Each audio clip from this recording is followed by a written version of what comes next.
उसको भी ऐसा हो रहा होगा बस उसको लगा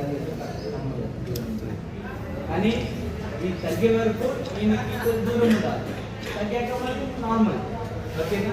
సో ప్రాబ్లం ఏముంటుంది, నేను కూడా తగ్గే వరకు వాళ్ళని కాంటాక్ట్ అవ్వాలి. ఓకేనా? తగ్గిన తర్వాత నార్మల్.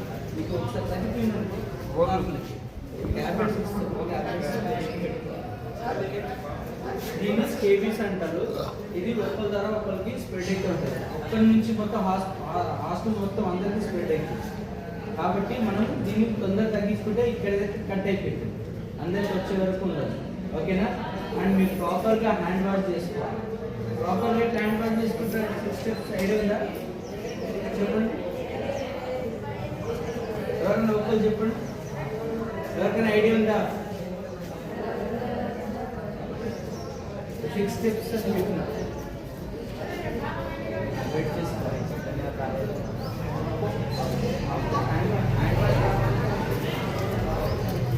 ఓకే,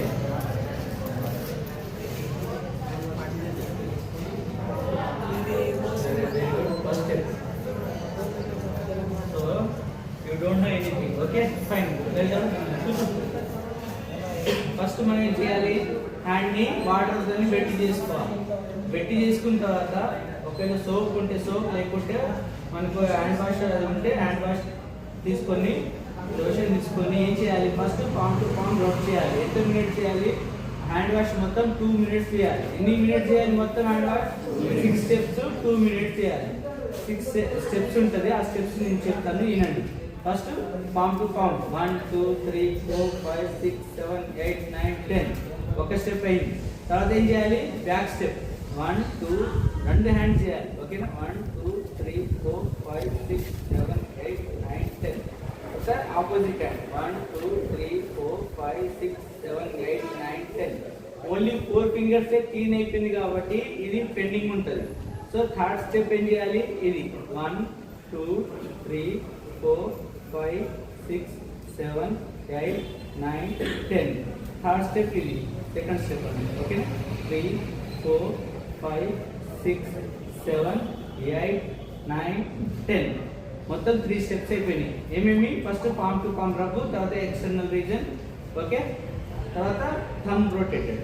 ఓకేనా? ఈ 3 స్టెప్స్ అయిపోయినాయి. తర్వాత ఏం చేయాలి, తర్వాత ఈ ఫింగర్స్ లోపల డస్ట్ ఉంటాయి కాబట్టి డస్ట్ని చేయాలి. 1 2 3 4 5 6 7 8 9 10 సేమ్ ఆపోజిట్ డైరెక్షన్లో సేమ్ చేయాలి. 1 2 3 4 5 6 7 8 9 10 ఎన్ని స్టెప్స్ అయిపోయినాయి?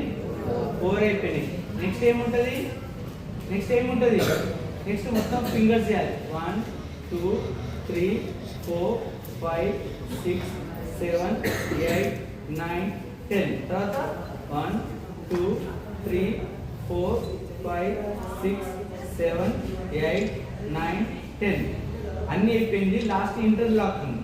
ఏం చేయాలి, ఈ ఫింగర్స్ 1 2 3 4 5 6 7 8 9 10 ఇట్లా చేస్తూ మొత్తం తర్వాత హ్యాండ్ వాష్ చేసుకున్న తర్వాత ఏం చేయాలి, వాటర్తోనే మనం నల్లని ముట్టద్దు. ఇక నల్లని ముట్టద్దు. అందుకోసం మీ సార్ చెప్పాలి, నల్ల ఇట్లా తిప్పేది నల్ల కాదు, ఇట్లా ఒకటి ఉంటుంది ఎల్బోతో చేసి నల్ల పెట్టియాలి. ఎల్బోతో నల్ల పెట్టిస్తే ఈజీగా ఇట్లా చేస్తే ఎల్బోతోని మన హ్యాండ్ వాష్ చేసుకున్న తర్వాత మీరు మళ్ళీ మన డ్రెస్కి తుడుచుకోవద్దు. డ్రెస్ పైన ఎంతో బ్యాక్టీరియాస్ ఉంటుంది మన డ్రెస్ పైన తెలుసా. మన హ్యాండ్ వాష్ అయిపోయిన తర్వాత డ్రెస్తో ఇట్లా తుడుచుకోవద్దు. జస్ట్ ఇట్లా పోవాలి, ప్లేట్ పట్టుకోవాలి, తినాలి, మళ్ళీ హ్యాండ్ వాష్ చేసుకోవాలి. మీరు డ్రెస్తో ఇట్లా తుడుచుకున్నది అనుకోండి, ఇంకా హ్యాండ్ వాష్ చేసి లాభం లేదు. సో హ్యాండ్ వాష్ వల్ల ఏమవుతుంది అంటే మనకు తినే తిండిలో బ్యాక్టీరియా పోదు, మనకు దగ్గు జలుబు జ్వరం ఏమి రాదు. లూజ్ మోషన్స్ అయితే అసలు రాదు. ఓకేనా? లూజ్ మోషన్స్ కావాలంటే హ్యాండ్ వాష్ ప్రాపర్ చేయాలి. ఓకే, తిన్న వెంటనే నీళ్ళు తాగద్దు. తిన్న 45 మినిట్స్ తర్వాత నీళ్ళు తాగాలి. నీళ్ళు కూడా ఎంత అంటే daily 3 to 4 litres of water తీసుకోవాలి. అయితే మీకు మోషన్ హార్డ్గా రాదు. ఎవరికైతే మోషన్ హార్డ్గా వస్తుంది చేయలేవా? మోషన్ హార్డ్గా ఎవరికి వస్తుంది? హార్డ్గా వస్తుంది అంటే వాళ్ళకి డైజెస్టివ్ సిస్టమ్ బాగాలేనట్టు. ఎవరికైతే మోషన్ హార్డ్ వస్తుందో వాళ్ళకి రోగాలు కూడా వస్తున్నట్టు. మోషన్ ఎవరికైతే లూజ్ అంటే నార్మల్ వస్తుందో వాళ్ళకి ఎలాంటి ప్రాబ్లం ఉండదు. ఓకే, కాబట్టి 3 to 4 లీటర్స్ ఆఫ్ వాటర్ తీసుకోవాలి. ఎంత? సో ఒకటేసారి కాకుండా కొద్ది కొద్దిగా మీ బాటిల్ లీటర్ బాటిల్ పెట్టుకోవాలి. 3 to 4 లీటర్స్ ఆఫ్ వాటర్ తీసుకోవాలి. ఓకేనా? ప్రాపర్ వాటర్ తీసుకోవాలి. గుడ్డు తింటున్నారా? వారానికి 5 times.